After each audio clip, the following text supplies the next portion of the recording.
Wakiisha kupita kati ya Amfipoli na Apolonia, wakafika Thesalonike, ambapo walikuwa na sinagogi la Wayahudi. Na Paulo, kama ilivyokuwa desturi yake, akaingia mle walimu, akahojiana nao kwa maneno ya maandiko Sabato tatu, akiyafunua na kuwaeleza ya kwamba ilimpasa nani?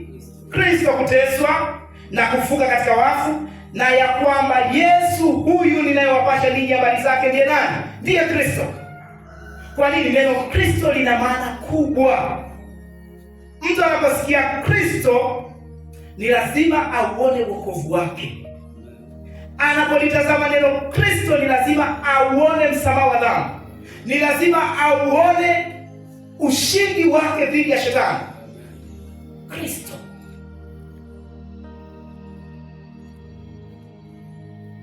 Tukiwa ndani ya Kristo.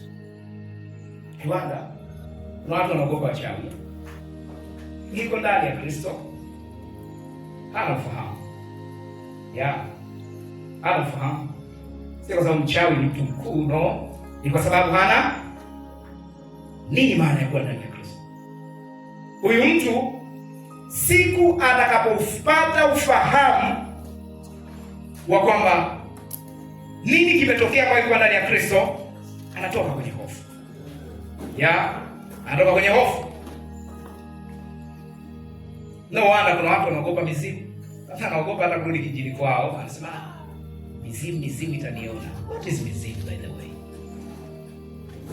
Nini? Kristo ametupa ushindi juu ya kazi yoyote ya shetani. Yoyote. Kazi yoyote ya shetani. Kuwa ndani ya Kristo ni ushindi. Ni ushindi juu ya kazi yote ya shetani. Ya kazi yote ya shetani. Ni ushindi. Angalia Matendo ya Mitume 18.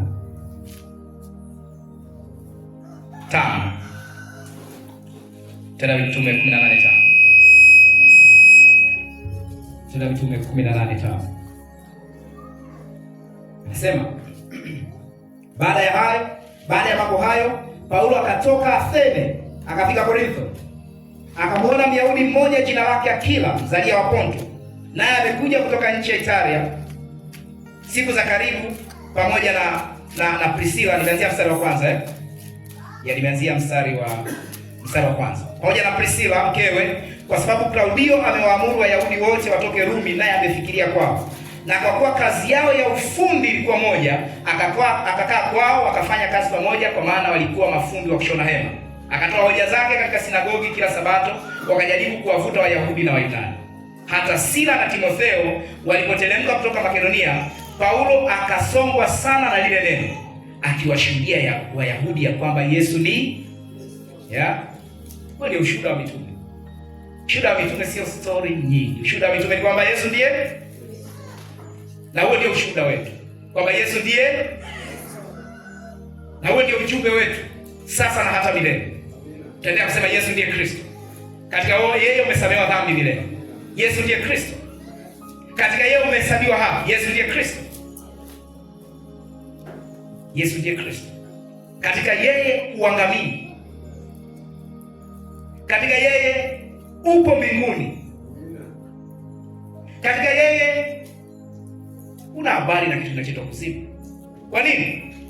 Ndani ya Kristo ni kutoka kuzimu. Hakuna mwamini atakayeenda kuzimu. Kwa sababu maana ya kuwa mwamini ni kutoka kuzimu. Kuwa katika Kristo maana yake umetoka kuzimu. Haleluya. Maana yake umetoka kuzimu. Angalia tena Matendo ya Mitume 26:19 mpaka 23. Matendo ya Mitume 26:19 mpaka 23.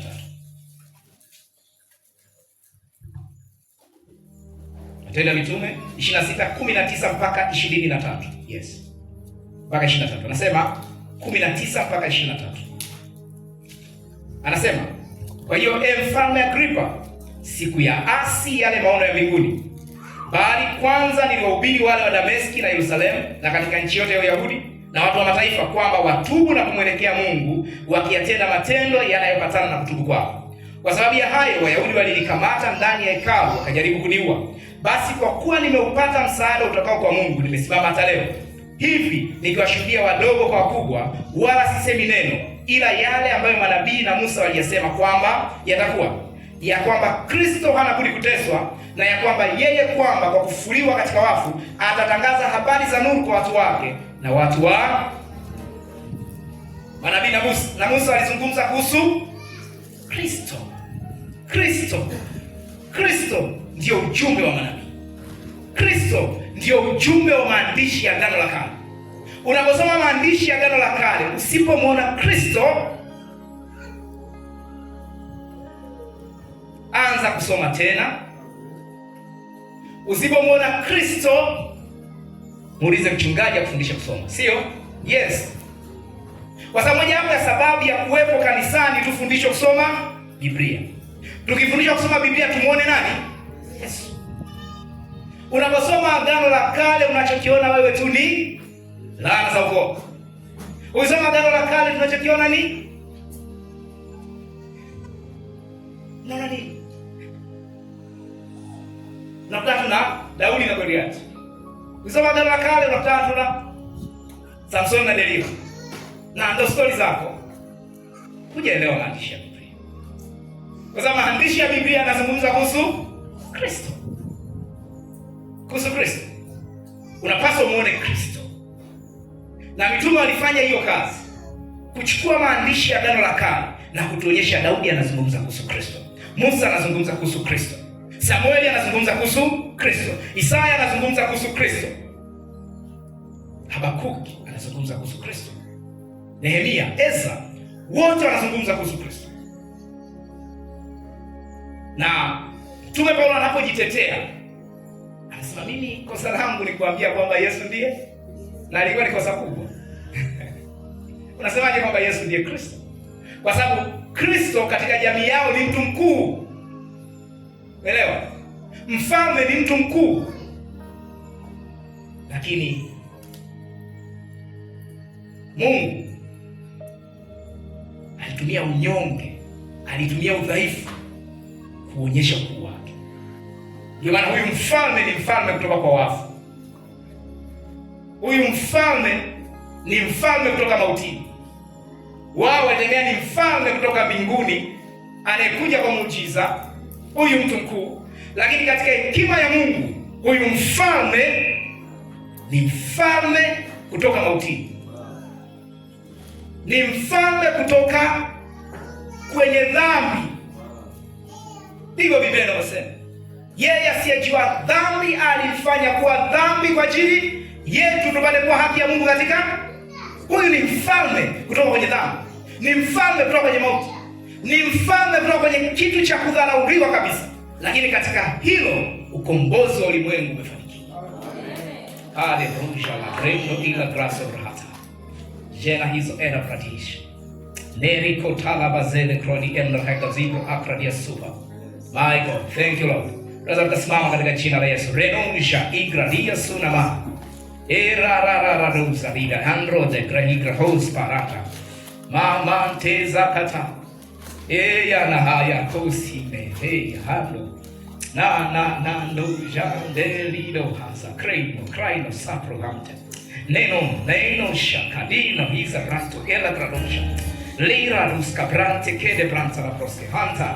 Neros parida granto. Ulitarajia kitu gani unakipokea sahi? Nigizo hata kila granto. Pray katika jina la Yesu.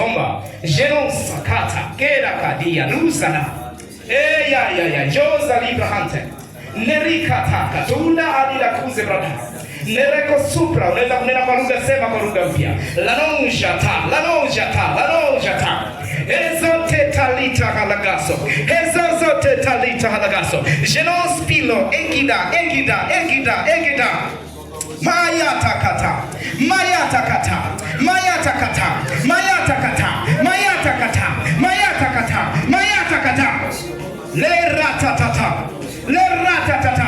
Le ratatata. Zokra igranus palaha. Jelonda tiga duze brata. Leko dipro engradia. Hautatoka mahali hapa kama ulivyoingia. Hautatoka mahali hapa kama ulivyoingia. Hautatoka mahali hapa kama ulivyoingia. Zero zindo indo kibra angradia suba. Jento kalaba. Jento kalaba. Jento kalaba. Jento kalaba. Lagombrese legida ila grando sabrata. Ila grando sabrata. Ila grando sabrata. Ila grando sabrata. Shalos patata. Lakra da gradi credo gromaha. Ligo haza de bronda de braha. Laka dusha nengo rite eli begasa. Letananda duzemina. Likana more karina ezagaro. La tumbre zelelehata. Lakabaya kani kani kani kani kani. Ezataka. Ezataka. Ezataka. Ezataka. Ezataka. Ezataka. Katika jina la Yesu Kristo. Rekabalina ila branto la braga di sobrahata. Geno ricadino ele branta la brato heza. Kana braga digra dia sota. Unaji kazi la nguvu za Mungu ndani yako. Lebra ingra dia sumalata. Uko ndani ya Kristo. La raduje na andra ingra dia. Hey ata baba. Zirakata baba. Unatoka katika hatia. Genombra ketete brata. Rakabada biata. Unatoka katika uonezi wa adui. Ramaduka braino ele brata sabaha. Nerakata.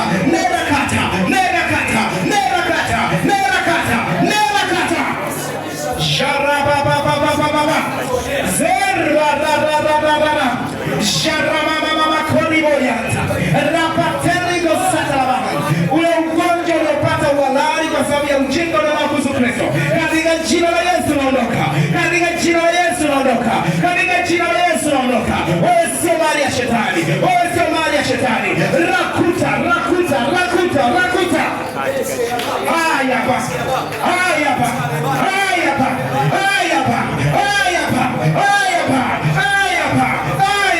Kila kujihukumu kunaondoka. Rapatelema. Hautajihukumu. Hautajiona kama unastahili mbele za Mungu. Wewe unastahili. Umestahilishwa kwa kazi ya Bwana. Umestahilishwa kwa kazi ya Kristo. Umestahilishwa kwa kazi ya Kristo. Rapata papa. Mereketa.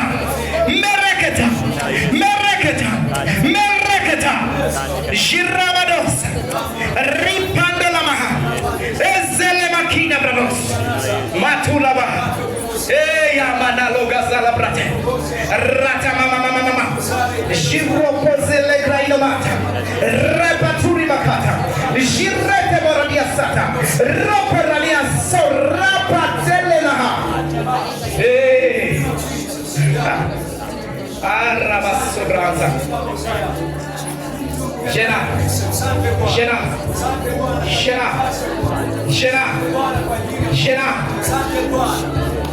Kera madia. Leirito. Yuko mtu ambaye jana yake inamvuta nyuma. Yuko mtu ambaye jana yake inamvuta nyuma.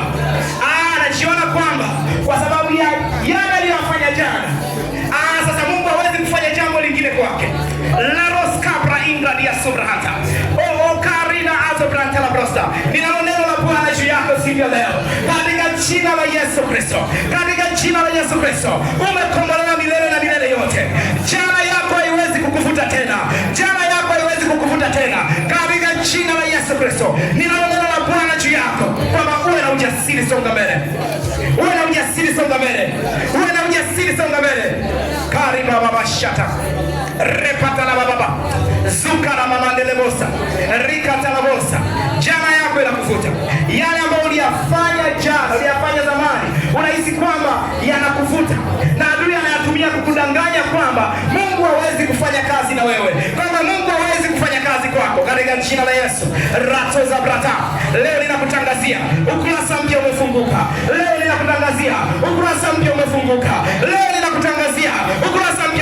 Katika jina la Yesu. Una ujasiri. Kwa kuwa umetakaswa milele. Una ujasiri. Kwa kuwa umeoshwa milele. Una ujasiri. Kwa kuwa uko ndani ya Kristo. Merigata. Ya rababa. Zotomo yanda.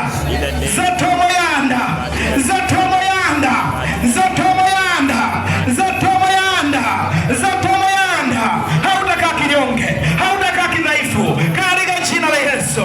Simama imara.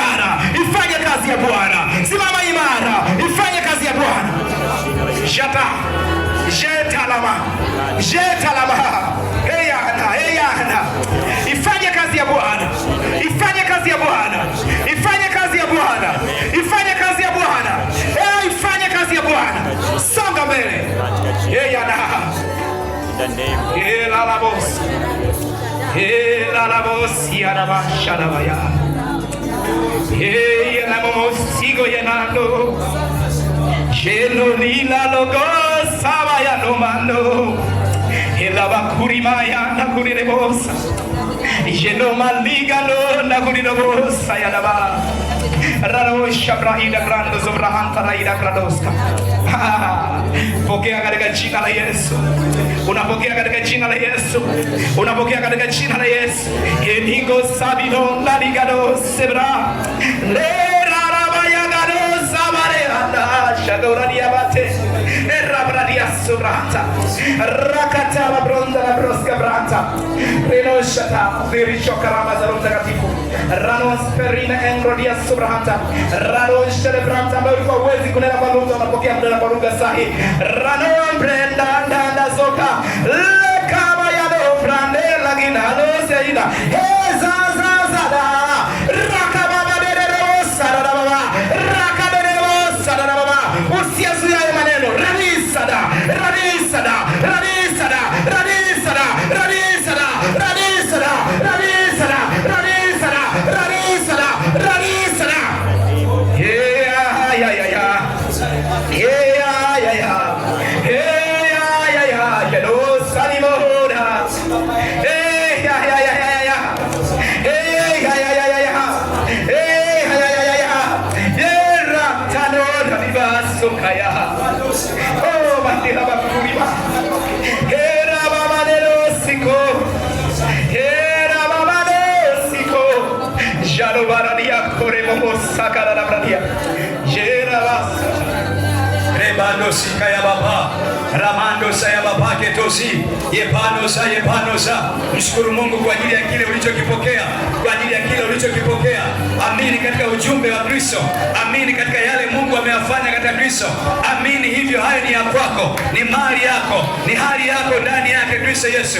Oh, tangu sasa tumjui mtu, hatumjui mtu katika mwili, hatumjui wala hatumtambui mtu katika mwili, maana tukiwa ndani ya Kristo tumekuwa viumbe vipya. Kiri utu wako mpya leo.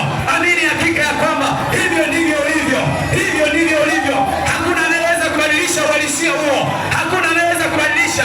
Wachawi hawezi kubadilisha uhalisia huo, laana za mababu haziwezi kubadilisha uhalisia huo. Wewe ni kiumbe kipya, wewe ni mwana wa Mungu, wewe ni kiumbe kipya, wewe ni mwana wa Mungu. Haujawahi kuwepo, haujawahi kuwepo. Siku ulipomwamini Kristo ulikuwa mpya kabisa, ulikuwa ni mpya kabisa, na hivyo ndivyo ulivyo.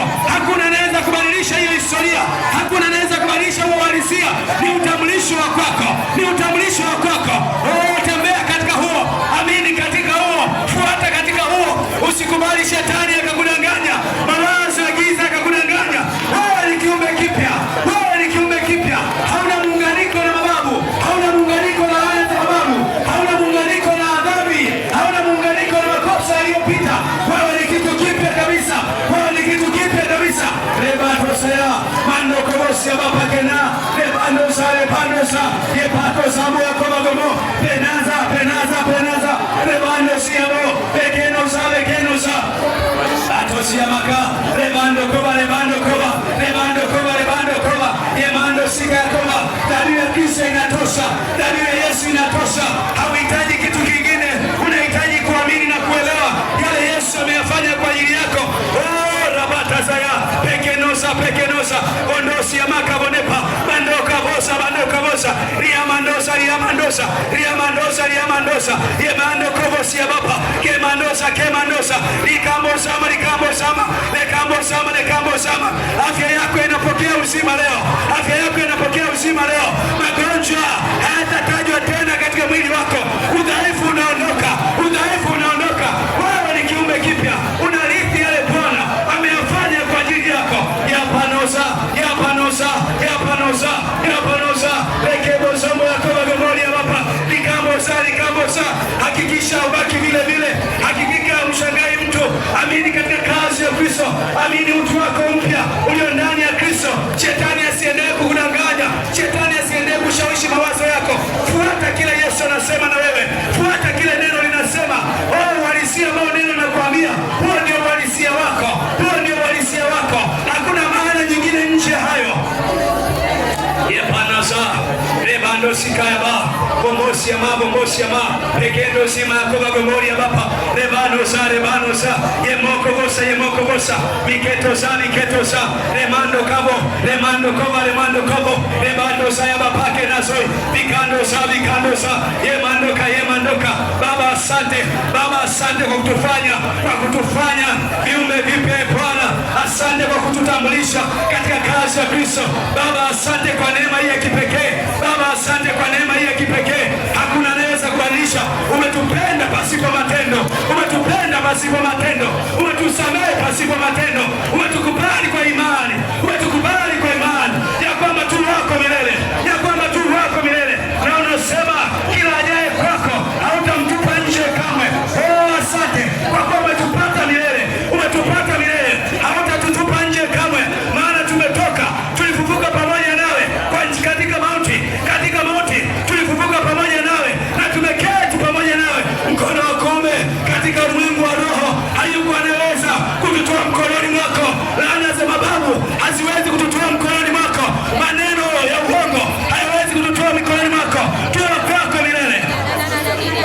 Yepanaso ramando sika ya baba bekeno sa ramando sayaba bekendo sima yakoba gomo vanosia bekendo sa ya baba rakobo sa yemba koba rabuko bosa ikena zama yakoba gomori ya baba, in the name of Jesus, katika jina la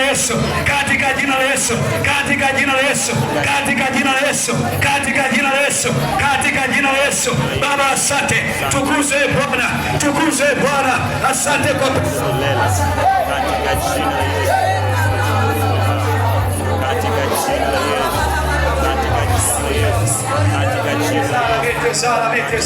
yemboko bosi ya mapakena lemando sa. Usimzuie roho, usimzimishe roho. Wewe sema kemba noza lebando kobosi ya mapakena. Mawazo ya ustaarabu yasichukue nafasi. Sema katika roho, mawazo ya ustaarabu yasichukue nafasi. Kemba rosi ya mapa. Tunanena mambo ya rohoni kwa jinsi ya rohoni, hayaeleweki kwa jinsi ya mwili, lakini ndio kazi ya Kristo kwa ajili yetu. Rebando saya pekando sima yakoba gomo lemando sa kimeto siamo rebando sa kimando sika yakaba bano kabosa likamo sima yakoba goma, in the name of Jesus, katika jina la Yesu Kristo.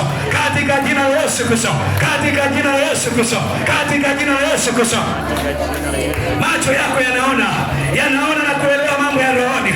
Masikio yako yanasikia siri ya ufalme, yanasikia siri ya kuwa ndani ya Kristo, yanasikia na kuelewa. Dini isikudanganye, mapokeo yasikudanganye. Wewe ni kiumbe kipya. Hujawahi kuwepo tangu Yesu alipokupata. Una historia na Kristo, hauna historia na mtu mwingine wala dini yako wala dhehebu lako. Una historia na Kristo. Yeye ndiye aliyekwenda msalabani akaingia mautini na kufufuka kwa ajili yako. Usijishikamanishe na chochote kiitwacho dini, usijishikamanishe na chochote kiitwacho mapokeo. Wewe unashikamana na Kristo, maana yeye ni wako milele na wewe ni wake milele, katika jina la Yesu. Yepanoza ramantosika rebete siyemoko bagombo libapa yamanosa lebako bosi yamate kemete lebosa yemoko bosa makubo simba yakoba gombori ya baba, katika jina la Yesu.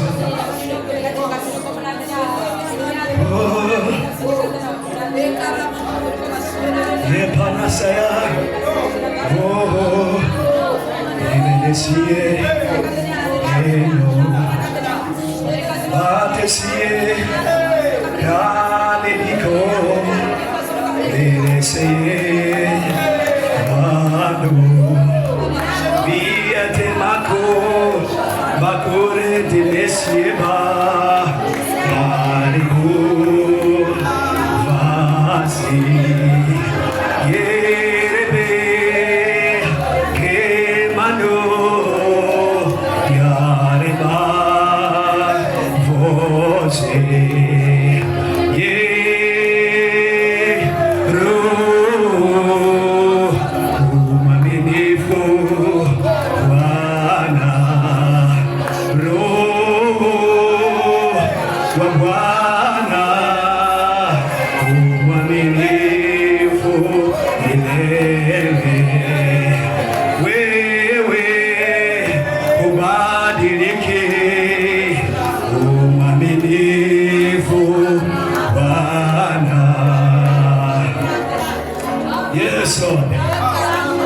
Yes, Lord.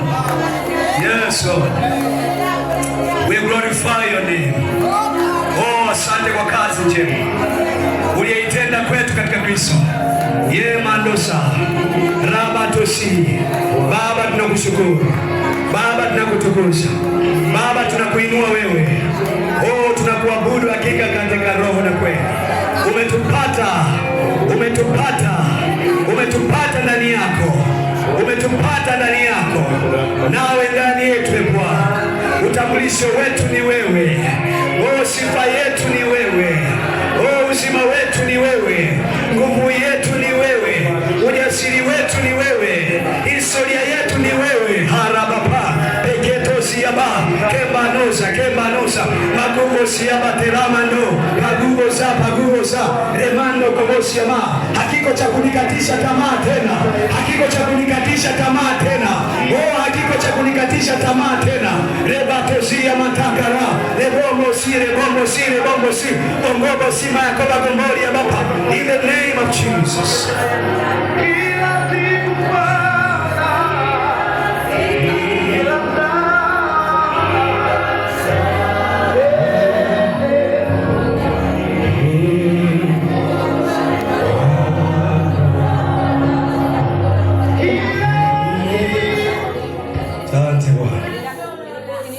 Asante Bwana. Rejea basi. Bwana usikaya baba. Oh, beresia baba. Oh, saya. Bwana koria baba. Sitafa moyo. Bwana anaifanya kazi njema ndani na hakika anaimaliza. Hatuachii njiani Bwana. Ametufanya kuwa mali yake milele.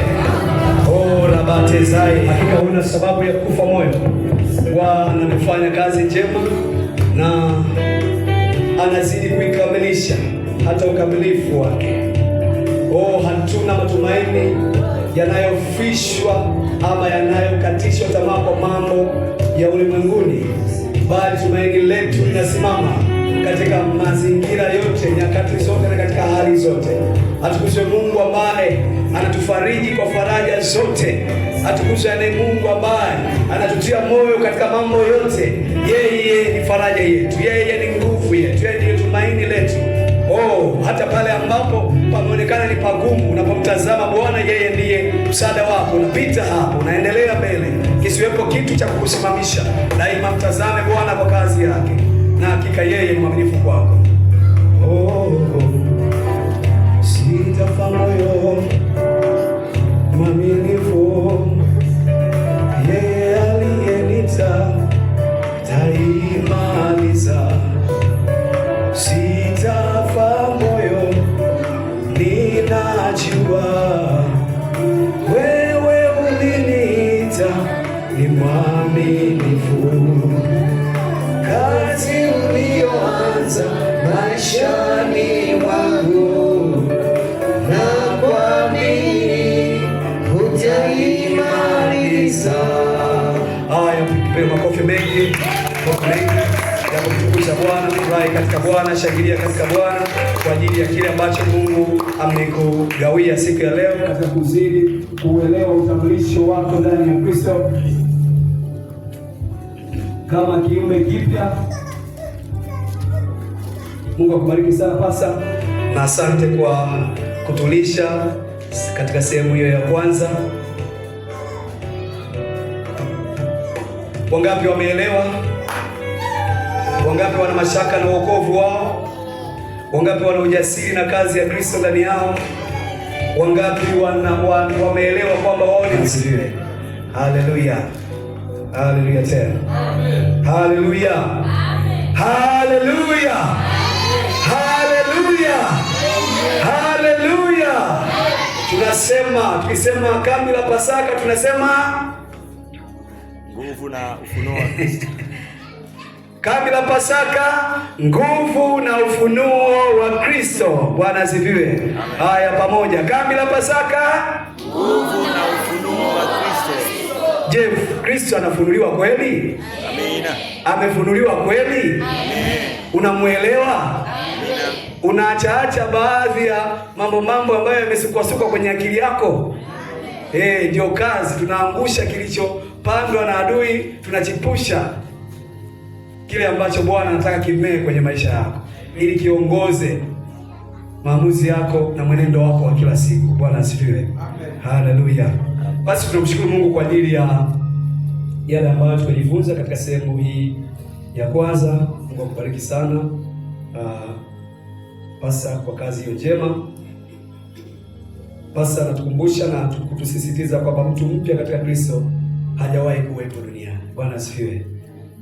Hajawahi kuwepo. Yaani wewe ulikuwa hujawahi kuwepo. Ulikuwepo siku ulipoamini. Sawa Ndio ulianza, yaani ndio mwanzo wako wa kuwepo ulianzia siku hiyo. Kumbuka tunazungumzia katika Kristo. Sio swala kwa baba na mama. Sawa tunazungumza katika habari ya Kristo. Anasema pia mtu mpya katika Kristo hana historia wala afanye nini? Afahamiki. Asante mtoto, nasikiliza vizuri. Mungu akubariki na neema hiyo izidi kukusaidia ukaweze kubebe ujumbe wa Kristo katika kizazi chako. Yapokee haya yamekuwa. Amen.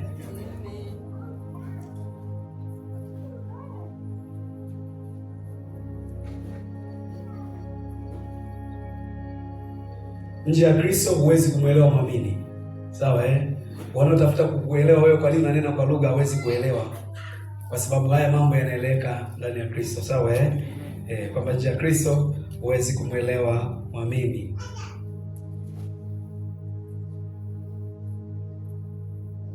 Na tumejifunza kwa kina kuhusiana na namna ambavyo Kristo alikuwa anafunuliwa kabla ya kudhihirishwa katika mwili na katika kazi ya ukombozi, jinsi alivyokuwa anafunuliwa katika maandiko ya Agano la Kale yote, kama ambavyo tumesaidiwa kuelewa kwamba daima tunaposoma na kuangalia maandiko ya Agano la Kale lazima tujue kwamba kitabu hicho kinamhusu mtu mmoja tu. Bwana Yesu asifiwe. Kinamhusu mtu mmoja tu. Hakiko kwa ajili ya kusimulia nani alipigwa na nani alishinda. Bwana asifiwe. Ikiwa vinasimulia hivyo, basi vinasimulia ili kujenga katika dhana ya kuelewa ushindi ulionao ndani ya Kristo. Bwana Yesu asifiwe. Lakini haviko kwa ajili ya kukusimulia wewe angalau tu utumia hayo mambo kama story, bali uyatumia mambo kama ushahidi wa ama ushuhuda wa Kristo. Bwana Yesu asifiwe. Basi tutakuwa na muda kidogo kama dakika 30 kama sikosei, kwa ajili ya break kidogo, kupata pumzi ya kushare mawili matatu nafikia hapo. Lakini pia pengine inawezekana ulikuwa hujaweka vizuri yale maswali yako, endelea kuyaweka pale kama endapo utakuwa unatatizika na jambo fulani. Baadaye pia kutakuwa kuna nafasi hiyo. Baada ya hiyo break tutarejea katika sehemu ya pili. Bwana Yesu asifiwe. Na hakikisha unapatikana, usiwe tu mshiriki, hakikisha kwamba unakuwa sehemu ya kinachoendelea. Bwana Yesu asifiwe. Haleluya. Hebu mwambie jirani yako, mimi siwezi kuelewa kwa niaba yako. Unatakiwa uelewe mwenyewe na unatakiwa usikie mwenyewe. Kwa hivyo hauwezi kuelewa kwa niaba ya mtu mwingine, sawa kwa hivyo hakikisha una engage mfahamu wako katika kujua nini kinaendelea. Kama ambavyo tunasema huwezi kuomba toba kwa niaba ya mtu mwingine, sawa au huwezi kufanya toba kwa niaba ya mtu mwingine. Toba ni ya mtu, sio wewe. Bwana asifiwe. Yaani kugeuka ni kwa ajili yako. Huwezi kugeuka wewe kwa niaba ya mtu mwingine, au kubadilisha fikra zako kwa niaba ya mtu mwingine. Kwa hivyo Kristo ni individual agenda, ni ya ulimwengu, lakini inapokelewa kama individual agenda. Bwana asifiwe. Basi Mungu awabariki, niwatakie break njema. Nafikiri wale ambao ni wenyeji, niliwaambia siku hizi mbili, leo na kesho, tutakuwa pia tutahusisha fasting, ndio hivyo ama mfungo mwepesi. Bwana Yesu asifiwe. Sio wa kidini, sawa but ilikuwa ni katika namna ya kujiweka katika hali ya upokeaji zaidi. Bwana asifiwe. Kwa hivyo uwe na amani katika hilo. Nafikiri pale baadaye ndipo utakapo pengine kupata wasaa, lakini ukiona unalemewa, fasting yetu sio ya sheria, sawa sio ya sheria, lakini unahitaji tu unatafuta fasting, basi fanya ukiwa na commitment, kwa maana ya kwamba umeamua kweli kufanya kwa kudhamiria, na hakikisha unafanya kwa sababu ya makusudi yale uliyokusudia kwa ajili yako mwenyewe, hususan ni kwa kile unachotamani ukifanya katika shughuli zako za kiroho ama za kimaombi. Kwa hivyo utapata dakika hizo chache za kupumzika. Kama kuna mtu ufahamiana naye, naomba pia pata dakika chache za kuweza kufahamiana naye. Mwenyeji usikane mwenyeji, pata mgeni mmoja, msalimie, mwambie mimi ni fulani, ningependa kufahamu wewe ni nani, alafu tutarejea tena, tutawaita. Usiende mbali, sawa tutamaliza tu mapema pale, kwa utakuwa unaenda kupumzika mapema, kwa usiende mbali. Amen. Mungu awabariki. Twende tukapumzike.